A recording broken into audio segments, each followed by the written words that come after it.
লোকসভা নির্বাচনে হাওড়ায় জয়ী হলেন তৃণমূল প্রার্থী প্রসূন বন্দ্যোপাধ্যায়।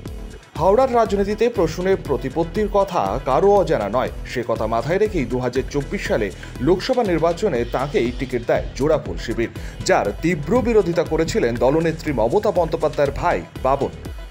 এমনকি প্রকাশ্যে বিদ্রোহ ঘোষণা করেন তিনি। নির্দল প্রার্থী হিসেবে প্রয়োজনে প্রসূনের বিরুদ্ধে লড়াই করবেন বলেও জানিয়ে দিয়েছিলেন তিনি। সেই বিতর্কের মধ্যেই মমতা বন্দ্যোপাধ্যায় যদিও প্রসূনের পক্ষেই রায় দেন। বিগত কয়েক দশকে রাজ্য রাজনীতিতে যে পরিবর্তন লক্ষ্য করা গিয়েছে, হাওড়াতেও তার প্রভাব পড়েছে। 2019 সালে লোকসভা নির্বাচনে হাওড়া থেকে জয়ী হয়েছিলেন তৃণমূলের প্রসূন বন্দ্যোপাধ্যায়। বিজেপির রত্নীদেব সেনগুপ্ত, সিপিএমের সুমিত্র অধিকারী এবং কংগ্রেসের শুভ্র ঘোষকে পরাজিত করেছিলেন তিনি। এর আগে 2014 সালে লোকসভা নির্বাচনেও তৃণমূলের টিকিটে হাওড়ায় জয়ী হন প্রসূন। সেবার সিপিএমের শ্রীদীপ ভট্টাচার্যকে পরাজিত করেছিলেন তিনি। জয় ঘোষণার পর মমতা বন্দ্যোপাধ্যায়ের প্রতি কৃতজ্ঞতা প্রকাশ করেন প্রসূন বন্দ্যোপাধ্যায়। আমার তো মনে হয় ভারতবর্ষের ইতিহাসে এইরকম ব্যাপার, এবং আমাকে বড় করে লেখা আছে। ঠিক ভাল লাগে যে হাওড়ার লোকের কাছে ভীষণ কৃতজ্ঞ আমি। যে আছে, যে পার্টি আছে, যে হোক, তারা মানুষের প্রতি ভীষণ কৃতজ্ঞ। তাদের প্রতি অনেক শ্রদ্ধা জানানো। এই বাচ্চারা এসছে আমাদের, সবাই এসছে, ছোটরা, এদের কাছে শুভেচ্ছা সবাইকে। আমার মনে হয় এত বড় একটা ব্যাপার যে 4 বার পর একটা এমপি হয়েছি আমি, আর আমি খেলোয়াড় মানুষ। ভারতবর্ষের ইতিহাসে কেউ নেই। সৌভাগ্য আমার, এবং আমি তো মন দিয়ে কাজ করি, সব করি, এবং একজন দুজনকে আমার সবসময় ভুলবো না। পার্টির গঙ্গার ওপারে হাওড়া লোকসভা কেন্দ্রটি রাজ্য রাজনীতিতে অত্যন্ত গুরুত্বপূর্ণ।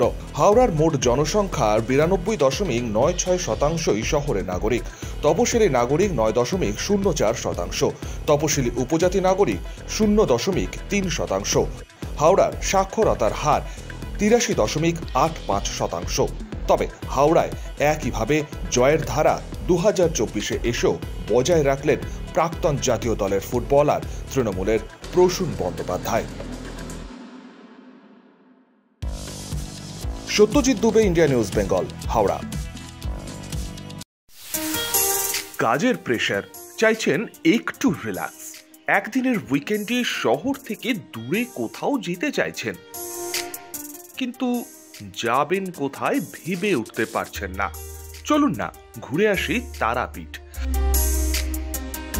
আর তারাপীঠ মানেই মধু মমতা হোটেল অ্যান্ড রিসর্ট, যেখানে গেলে আপনার মাইন্ড একদম ফ্রেশ।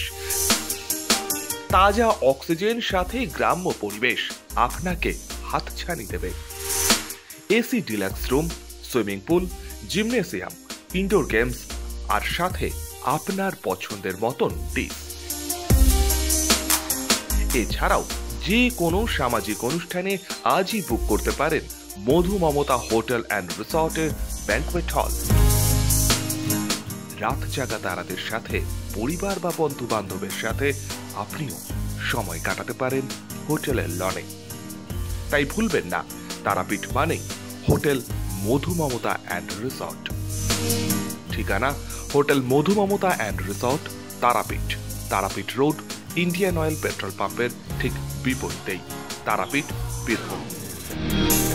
যোগাযোগ নম্বর 9775555599 অথবা 9002410083।